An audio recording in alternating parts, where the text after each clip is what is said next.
Hello you guys. Welcome back to my channel. If you're new, I'm Ashley, and today we have my third trimester recap from my pregnancy. If you are new, I am a first-time mama, and this has been such a fun journey to share all about pregnancy on YouTube. If you also follow me on Instagram, then you will know from there that my son has made his arrival. He is in his swing, sleeping right in front of me, and we're gonna hope that we can film this quickly enough where he stays asleep because we're in between feedings taking a nap right now. But I did want to still make my third trimester recap video since I did this for my first and second, as well as a third trimester tips, tricks, product review, hacks, etc. video before getting into motherhood videos and my birth story vlog, which will be coming. So all of that is coming, stay tuned for it, but I wanted to, like I said, just put these out there since the others are out there to reflect on and to share with you guys. So this is typically a longer video. Let's go ahead and jump in. So third trimester would typically be weeks 27 through 40, as they are broken up into 13 to 14-ish weeks each. I think like the first two are 13 weeks and then the last one is 14 weeks. However, I did not make it to 40 weeks. I actually made it to 38 and 3. My son was born at 38 and 3. So that is where we cut off. But let's go ahead and get into it from week 27. Y'all know that I have a note that was running through my whole pregnancy on my phone, and I'm so happy I ended up doing this. And it's been a great reference point. I actually just had pelvic floor therapy a few hours ago, and we were talking about how beneficial this note has been to go back and reflect on things, because as in your face and predominant as things were in my first trimester at that time, it in a way feels like a blur now, and so it's so good to reference. But anyways, getting into it, week 27, I don't remember if I was putting dates or not in here, but week 27 was April 3rd through 9th, and we were the size of a cabbage. I have on here third trimester in all caps because we entered our third trimester. We spent the week in Alabama at my dad's and his wife's new house. I remember the drive being okay, like not really that bad because I wasn't like too uncomfortable yet, but we were getting there. It is only about a 3-hour drive as well, so it wasn't too bad. I put feeling like I'm getting noticeably bigger by the day, because yes, I would say that is definitely a trend in third trimesterness. Had another ultrasound. He's 2 pounds and 10 ounces with long legs. Heart rate was 135 BPM. I guess this was officially my last. Actually, I don't think it was. Okay, yes, so this was not my last. This was my third anatomy scan. If you've been keeping up, our anatomy scans were difficult because our son had his arms like this or like this or like this or whatever all the time. And so they could never get all the imaging of the heart because you cannot like image an ultrasound through bone. And so when he had his arms over his heart, it made it very difficult. Definitely being the heart, we wanted to make sure all the images got taken and evaluated and all of that. Of course, everything turned out great, praise the Lord, but that took quite some time. So we ended up having our third ultrasound anatomy scan, whatever, that week. I put definitely stronger kicking. I would say, which it tracks knowing how our baby is now. And I don't want to get too much into this yet because I really want to introduce you all to him and some of his personality traits in a later video, but I will go ahead and disclaimer, we have a very easygoing, lazy little baby. And so as wonderful as it is, I feel like that has kind of tracked as to maybe why he really kind of kicked late, and I would not feel a ton of movements until pretty late in my pregnancy. Like I would say I was probably around 30 to 32 weeks when I started really feeling him all the time, all hours of the day, etc. Like he just really took his time on wanting to move and be active. So anyways, but at this point I am feeling stronger kicking, and Luke felt him kick for the first time. Week 28, April 10th through 16th, we have size of a head of lettuce. We built baby boy's furniture and hung the lighting fixture in the nursery. I know that nursery decor video has gone up like weeks and weeks ago at this point.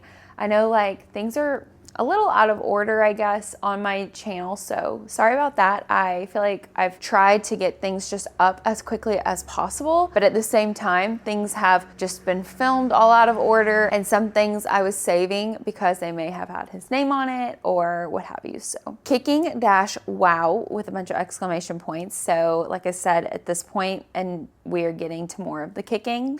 This next one, I feel like I don't need to include online for TMI reasons, but like it's also hilarious and something that I feel like I'll never forget. Quick little story time. I guess I will include it online. I put the bloody stool saga. So this is not really TMI. It is, but it's not. Anyways, y'all know I am TMI and very raw and vulnerable on my channel, especially when it's come to pregnancy. So I will go ahead and tell you. The shortened version is that one night I had diarrhea, very loose stools. I had a lot of it, and when I looked in the toilet bowl, all of the liquid in the toilet bowl was very pink and red, and there were clumps of red in my stool. And it of course sent me into a frenzy that something was wrong, because that's like bloody stool is never a good thing. And Luke and I spent a long time like looking things up on our phone and reading about a bunch of stuff. And I ended up like texting 3 of my really good friends that have had kids and being like, did this ever happen to you? Because I was thinking it was blood clots. And then I don't really know how we figured this out, but basically what it was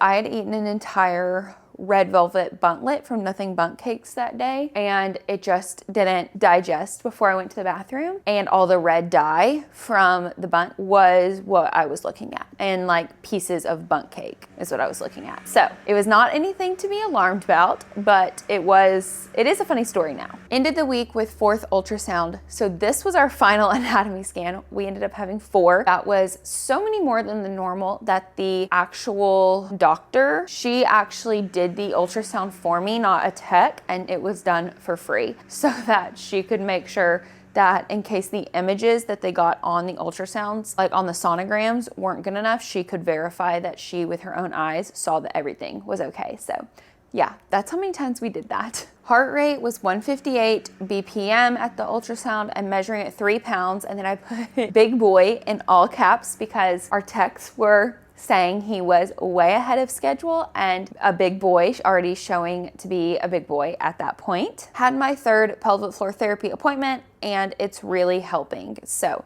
I do highly recommend pelvic floor therapy for anyone and everyone postpartum, pregnancy, just through womanhood, honestly, in general, because it has been such a game changer to go to. I feel like it is really, really beneficial. Week 29, April 17th through 23rd, the size of a head of cauliflower. Good Friday service. I was a mess is what I put next. I really don't remember why I was a mess, but I do probably know why I was a mess actually. We have a Good Friday service at church on Good Friday, and then obviously my next bullet point, Easter weekend. Easter was that Sunday. I'm sure I was a mess just because it's like kind of an emotional service anyways. But if you're really new around here, our son is actually a rainbow baby. We experienced a miscarriage in the summer / early into fall last year, right before we got pregnant with him. I was due April 15th, which was just 5 days before Easter. So that week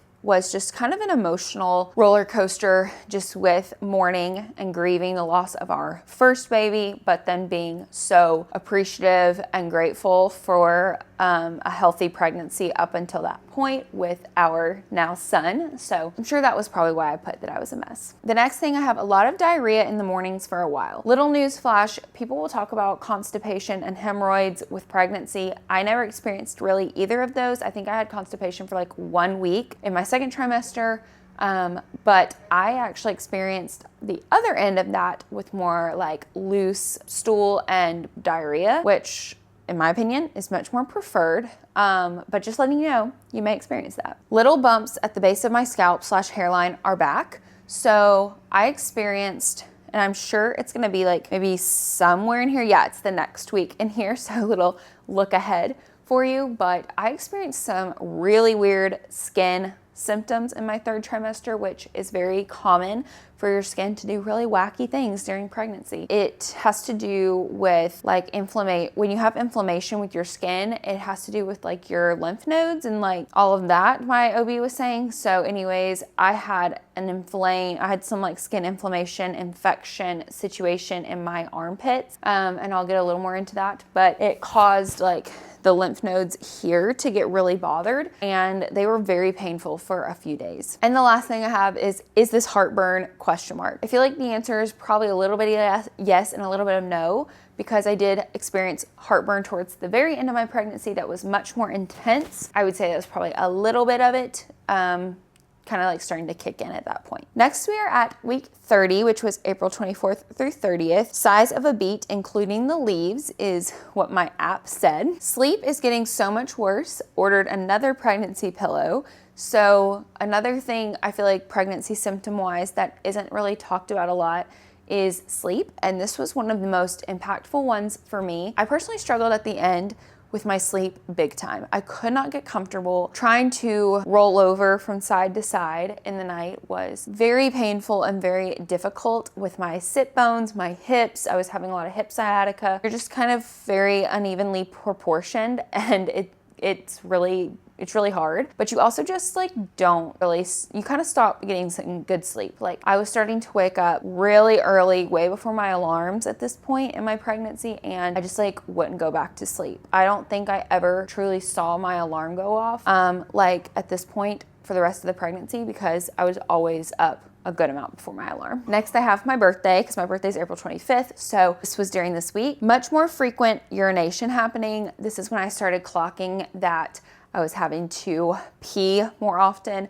I will say, I don't think I ever got to the point like some pregnant women do where they're constantly going to the restroom. I feel like I was definitely more than normal, but not like some people. More Charlie horses, so those were back a little bit. I actually think this was kind of the time when I figured out the routine with the element packets and magnesium from some of my medical providers, but the Charlie horses were terrible for me personally. Discharge, i.e. leukorrhea. I might be saying that correctly. I'm not really sure, but look it up. It's a common pregnancy discharge, and I started having that. Tried dry needling, a must for muscle pain. So my pelvic floor therapist actually offered this. It is similar to acupuncture. If you've never heard of this, I had never heard of this until this point, but in my hip, glute area on my right side, I was having some severe muscle pain. I had been having this pain since about Christmas. So at this point it was about 4 months in, and there was one day it was so bad I couldn't really even walk very well. And so I contacted another friend, and my friend recommended dry needling, and she said my pelvic floor therapist may be able to do it. So I contacted her. She said yes, and we did it. And my goodness, can I say, this is a game changer procedure. And if you are dealing with any kind of muscle pain,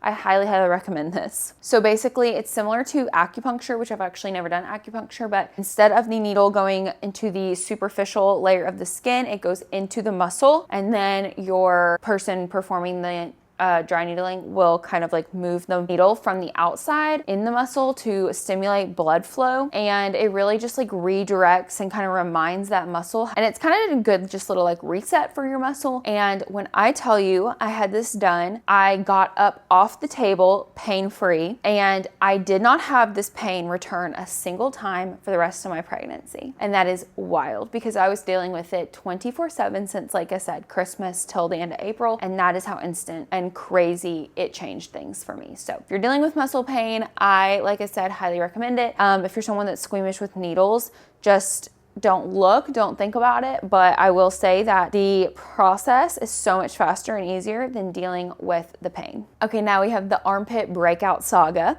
There were so many sagas in my third trimester, but pretty much my armpits decided that they did not like anything anymore. This was just very weird, but I have used Salt and Stone natural deodorant for about 2 years now, and my armpits were breaking out to it. And when I say breaking out, I mean like hives, whelps. It was spreading, it was burning, itching, smelly. It was just terrible. And they would get better, and then they would get worse, and then they'd get better and they'd get worse. I couldn't shave them really, because shaving was irritating it and it would spike everything again. I tried Nair, and I tried multiple kinds of Nair. Nair was not working on taking care of the hair. Ultimately, what ended up solving it once I had it kind of under control was using Secret, like regular standard old deodorant, not an aluminum free clean version, which I didn't love, but it did not irritate my armpits. And the thing was, we were getting into summer. I was like, I have to shave my armpits and I have to wear deodorant. So we kind of had to figure out a solution for the time being, but that is what ended up happening. My skin and my armpits just got really sensitive. I don't know why. None of my healthcare providers really knew why, but it just did. And the last thing I have on this week is pregnancy hot is a real thing. The heat that I was starting to feel all the time, insane. All right, we are now in week 31, so we are the size of a coconut, sneezing till the cows come home. This makes sense because it was May 1st through 7th, so spring had definitely sprung in our area, and allergy season was really starting to be upon us.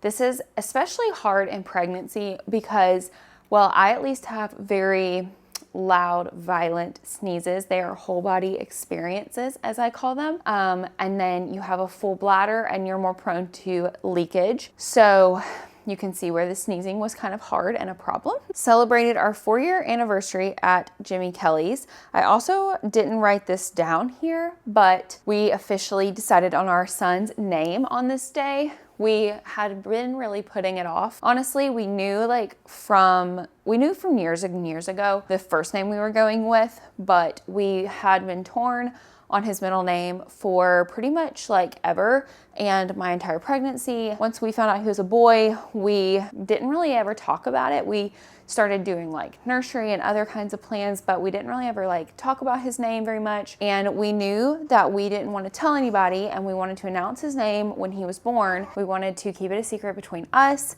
And so it was kind of easier to just not really talk about it so that we could literally just say all the time, oh, we actually don't know, we haven't officially decided, which was very true. But at this point, I was officially 31 weeks, and it was kind of becoming very real that he could make his arrival soon. And I was like, I'm gonna want to have things in his nursery with his name on it, done and hung, etc. And I'm gonna want his outfits and his name announcement sign and all that with his name on it here. So I need to give time for that stuff to be made and his arrival. So it was crunch time. It was we have to make a decision. So it was kind of a fun way to celebrate our anniversary too, was we officially decided on his name that day, and that was special as well. Next, I have prepped for our first baby shower. So this was a shower that my mom's friends, her friend group at her church and in life and stuff, threw for us. And it was one that all of our family, on both sides, and then family, friends, and random miscellaneous people, connections in our lives were invited to. It was a bigger shower. So we kind of got things together for that. We also had that shower on May 4th. I had an OB appointment. I don't have anything written down for it, so I don't quite remember if it was I think it was probably just a standard OB appointment for that time period when they were every 2 weeks, I think, at that point. And I think it was just my blood pressure, the baby's heart rate, getting my weight, getting my measurements, etc. And we took our maternity photos towards the end of that week, which were really sweet. Now we're at week 32, which was May 8th through 14th, and baby was the size of a bunch of celery. I started wearing a belly band. It's kind of funny that I documented this because I actually only wore a belly band probably 3 or 4 times in my entire pregnancy. I think that it would have been very beneficial for me in ways, but I tried 3 different kinds, and all of them were just more complicated than it was worth and ended up being uncomfortable in ways. So I just ended up returning all of them all the time, and I never really wore one. However, my baby was low the entire pregnancy, and I think that if I found the right one, it would have been really, really nice to have. Next, I have indigestion, heartburn. It started slightly. We also celebrated Mother's Day, which was fun because in a way I was celebrated a little bit. I feel not tremendously, not like I will be this next upcoming May, but to some people, they did consider this my first Mother's Day, and that was sweet. And lastly, for this week, I put thinking baby boy has flipped because lightning crotch in all caps. If you've never experienced lightning crotch in your pregnancies, you are blessed. It is basically what it sounds like. It's what it feels like. It is not a fun pregnancy symptom, but I can definitely recall on Mother's Day, Luke and I went to Home Goods and Target, and I walked a lot that day. And towards the end of our Target run, I was having to pause every 5 minutes or so for a couple seconds and let that just kind of have its effect and then move on because it was starting to get kind of extreme. Now we're in week 33, May 15th through 21st. This was a week. Baby was the size of a butternut squash. Next I have left for Illinois. So my brother-in-law got married in Illinois, and he got married in Galena, Illinois, which if you have never been there or you're not familiar with the state of Illinois and maps and such, like I was not, it is the most northern and most western town in Illinois. So it's not like mid or low Illinois, it is all the way up there. It was basically a 10-hour drive from our house.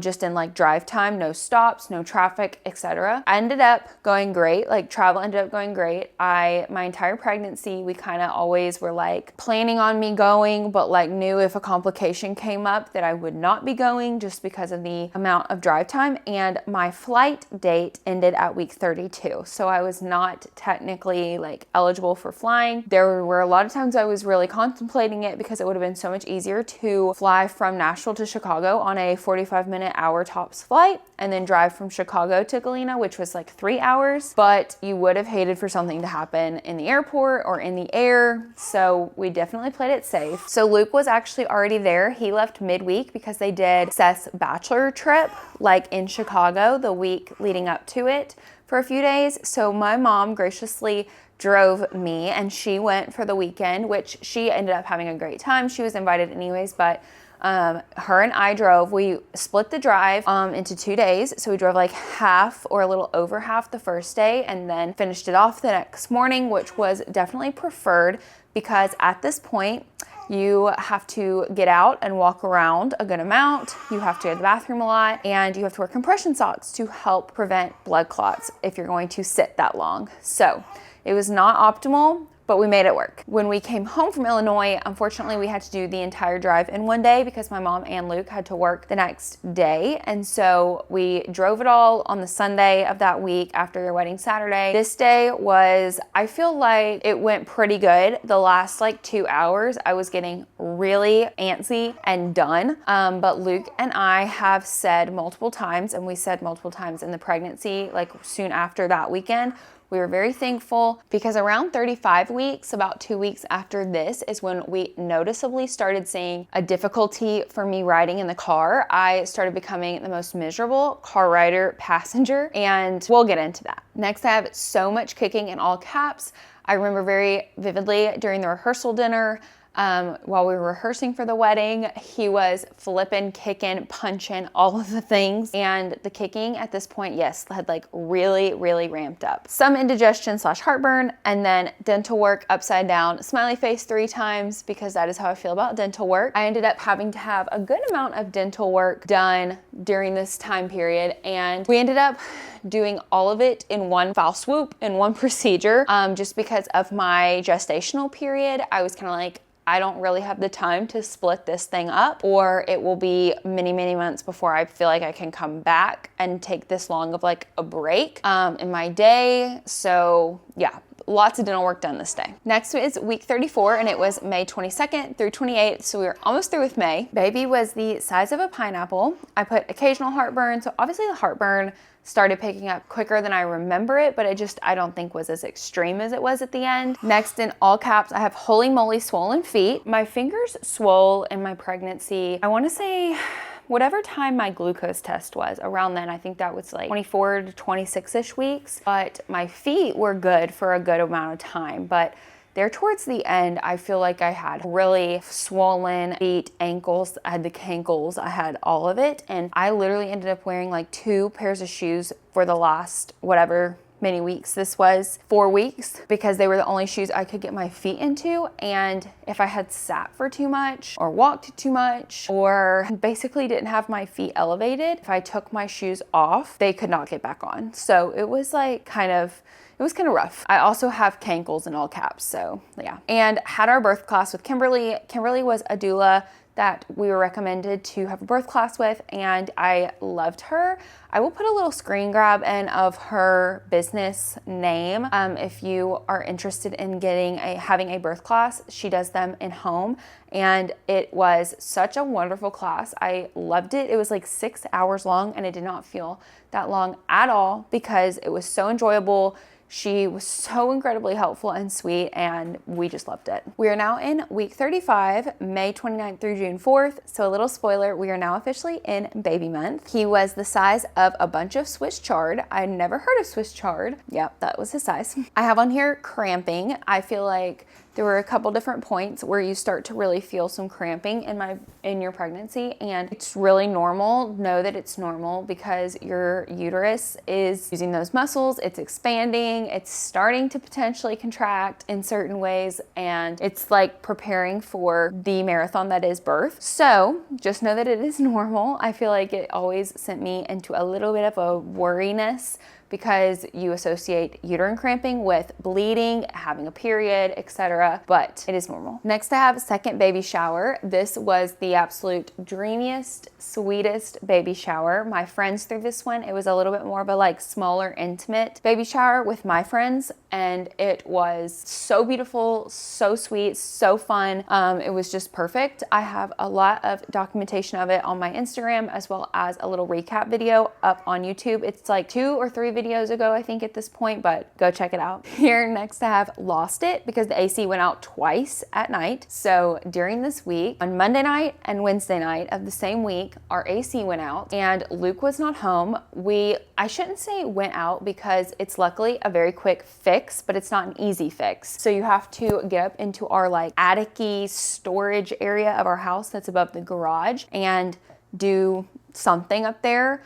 Luke knows how to do it, but he was not home. He was in California for work. And so my in-laws ended up having to come over both times to help fix it because it's hot outside. I'm pregnant, so I'm super hot. The house is getting really hot really fast. And it was like both times it happened, it was like 9 p.m. or later. So that was just a whole ordeal. I next have on here strep B test dash no strep B / GBS with praise hands. This is one of those things I feel like I've maybe talked about how overhyped I feel like the glucose test is online. This is the part 2 to that because I was sweating it about the strep B test. In case you don't know what this is done around week 35, 36 of your pregnancy, depending on like the provider you see. I had it at week 36, I think. Okay, it was actually in week 35, but it was for my week 36 like OB appointment on the calendar. So it'll be like around that for you. But anyways, this is when I also have my first cervical check.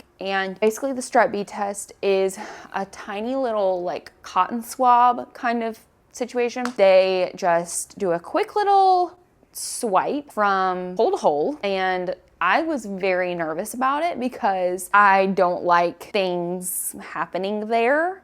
And so I was just like stressing about what that was gonna feel like or how long it would take, or I don't know. I was stressing. Let me tell you, when I say this is not something to stress about at all. I personally saw a very seasoned vet OB. He was an older man, and I had a great experience with my OB. And I will get into that also in my birth vlog, so stay tuned for that. But my OB did the strep B test while he was doing my cervical check, my first cervical check. And your first cervical check is typically pretty uncomfortable, I will say. It only lasts about a minute or less, so don't like worry over it either. But it's not fun. Because I was having that done while he simultaneously did the strep B test, I cannot tell you like anything about the strep B test because I had no idea what was happening because I was way more focused on the cervical check. So some of your providers may do it together, and like then you won't even know it's happening. Like, I'm being very serious. If I didn't know it was happening because it was on my paper, because I talked to my nurse about it, etc., I would have no idea it had happened. But it made me so nervous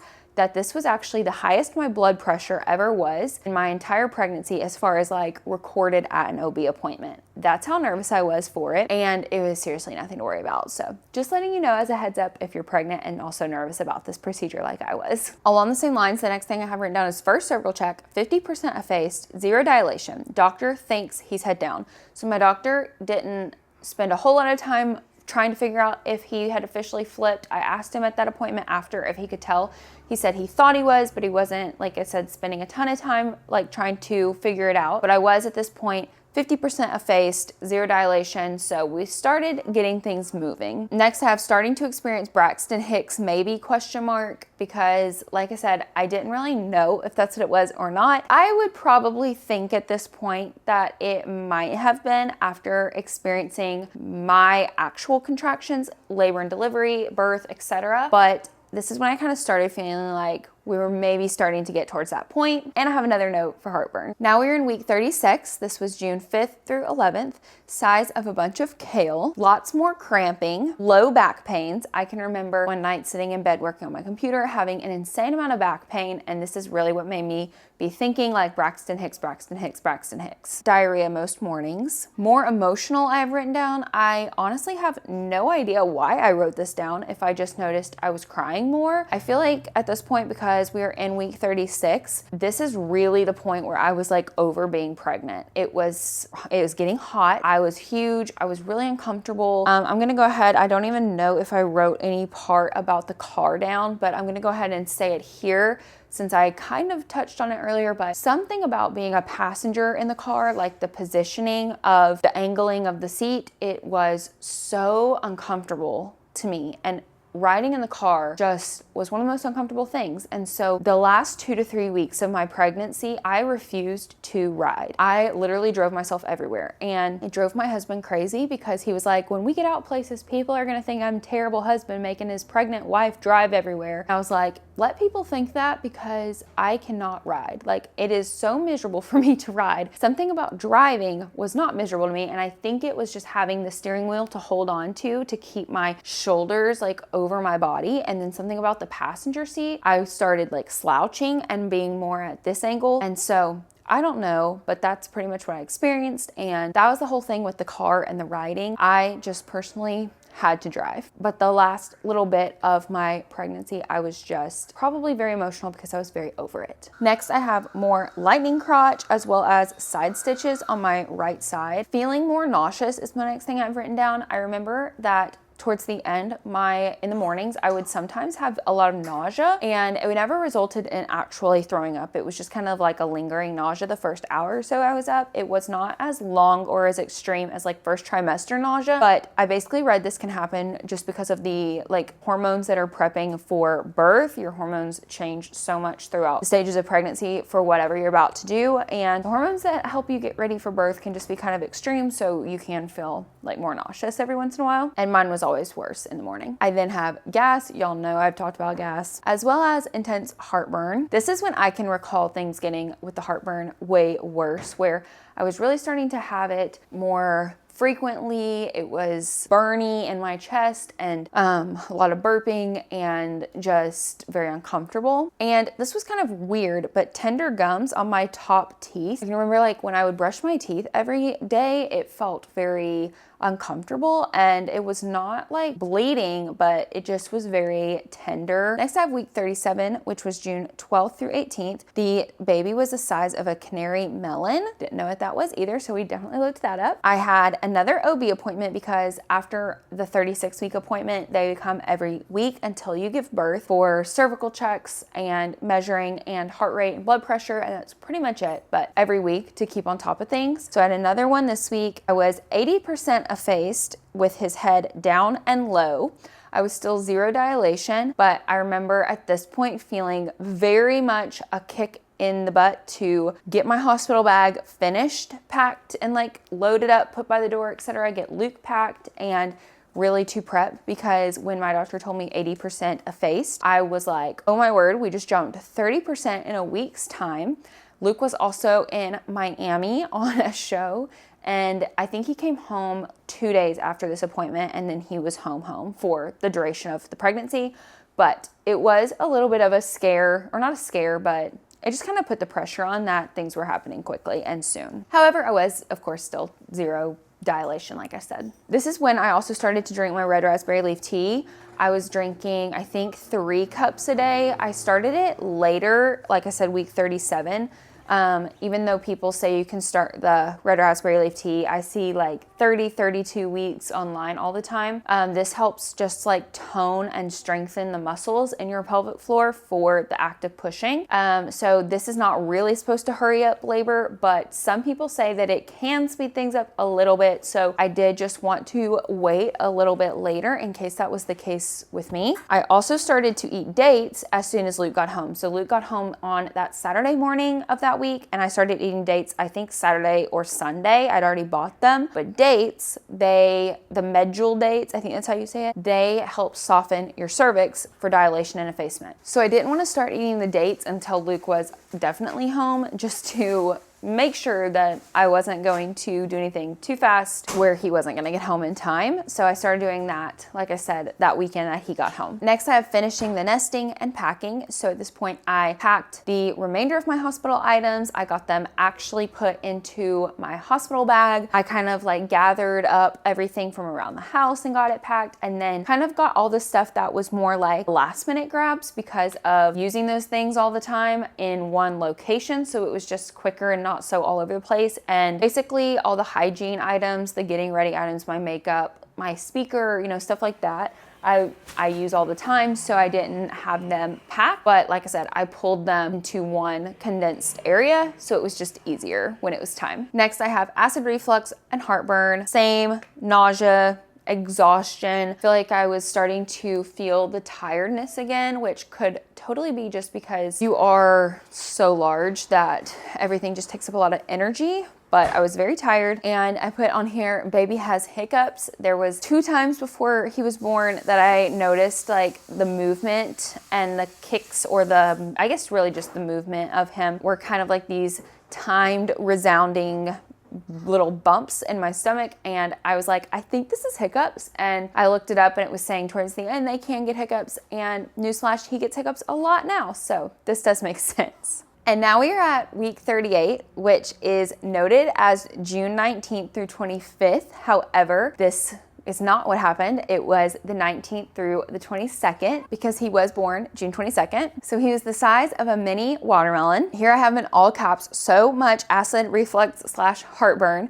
I don't know that I wrote this down, but on that Friday night, which would have been the 20th, I had Luke go and get me Tums at the Publix close to our house because my heartburn had gotten so out of control. It was hurting all the time, and I had never taken a Tums in my life. But I was thinking at this point that I was not going to last another 2 weeks without some, so I sent him to go get Tums. Newsflash, I actually did not end up ever taking one because of the way that the events over that weekend transpired, but the heartburn was just so intense the last like 2 weeks. Next, I've hurt so bad to do anything. That is why I would say at this point I was just over being pregnant, because that is the truth. Everything takes up so much energy. It hurts. It's so uncomfortable. It's so hard. I would say I was someone that I did not love being pregnant. I also did not hate being pregnant. It was enjoyable. It was a nice experience, but the last 4 weeks I could definitely have done without. Next, I have pressure on my cervix. I feel like there were times when I was walking that there was just so much pressure on my pelvic floor, on my cervix, on everything down there, and I knew he was low and coming. I had my next OB appointment. This was also on Friday the 20th, and this would have been my 38-week normal check. My blood pressure was 117/69, so very normal, but 0 change from the last appointment. So I